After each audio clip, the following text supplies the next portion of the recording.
ఏపీలో red book పాలన కొనసాగుతుందన్నారు YS Jagan. ఆధిపత్యం కోసం హత్యలు చేస్తున్నారని ఆగ్రహం వ్యక్తం చేశారు. బూత్లో ఏజెంట్గా కూర్చున్నాడని, వైఎస్ఆర్సీపీ కార్యకర్తను అన్యాయంగా చంపేశారని ఆవేదన వ్యక్తం చేశారు.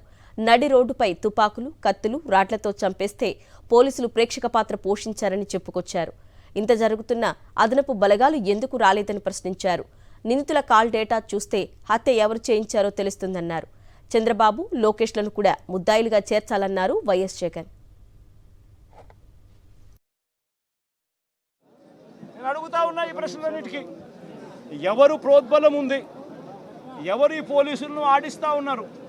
ఏకంగా ఎస్పీ, ఏకంగా సిఐ, ఏకంగా డిఎస్పీలు ఏ ఒక్కరు కూడా అడిషనల్ ఫోర్స్ను పంపించుకోకుండా పగడబందీ ప్లాన్ ప్రకారం మనుషులను చంపేసిన వాళ్ళు ఊర్లు కూడా విడిచిపెట్టి వెళ్ళిపోయే పరిస్థితి క్రియేట్ చేసి అప్పటికి కూడా ఫోర్స్ రాకోకుండా కూడా వీళ్ళు ఆపగలిగినారు అని అంటే ఏ స్థాయిలో కుట్ర జరుగుతూ ఉంది అన్నది, ఏ స్థాయిలో రాజకీయ నాయకులు, పోలీసులు ఏ స్థాయిలో వీళ్ళందరూ కూడా కూడబలుక్కొని భయానక వాతావరణం క్రియేట్ చేస్తూ ఉన్నారు అని చెప్పడానికి ఇది ఒక నిదర్శనం కాదా అని అడుగుతా ఉన్నా. నిజంగా లా అండ్ ఆర్డర్ ఉందా అని అడుగుతా ఉన్నా. ఈ రాష్ట్రంలో ఈ ఒక ఘటనే కాదు, ఈ రాష్ట్రంలో జరుగుతూ ఉన్న ప్రతి ఘటన ఇదే మాదిరిగా ఉంది.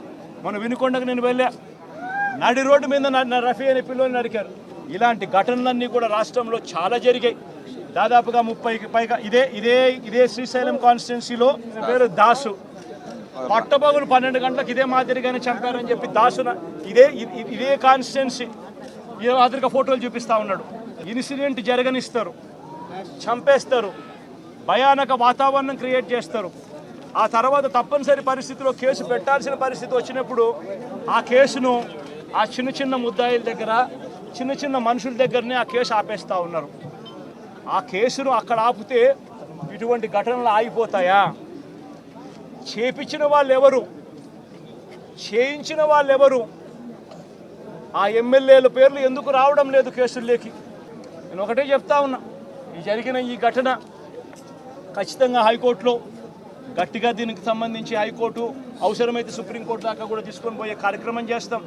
ఈ గ్రామంలో వీళ్ళందరికీ రక్షణ ఏజెంట్లుగా కూర్చున్న వీళ్ళందరికీ కూడా రక్షణ లేదు అని భయపడే పరిస్థితి నుంచి రక్షణ ఖచ్చితంగా పోలీసులు కల్పించాలి అని చెప్పి కోర్టుల ద్వారా ఉత్తర్వులు తీసుకొని వచ్చి ఖచ్చితంగా ఈ గ్రామంలో పికెట్ ఏర్పాటు అయ్యేట్టుగా ఖచ్చితంగా చేసి ఖచ్చితంగా వీళ్ళని కాపాడుకునే కార్యక్రమం ఖచ్చితంగా జరగాలి. అప్పుడే డెమోక్రసీ అన్నది ఈ రాష్ట్రంలో బతికే ఉంది అన్నది కొద్దో గొప్ప కనీసం ఎవరికైనా కూడా అర్థమయ్యే పరిస్థితి అన్న కనీసం ఉంటుంది.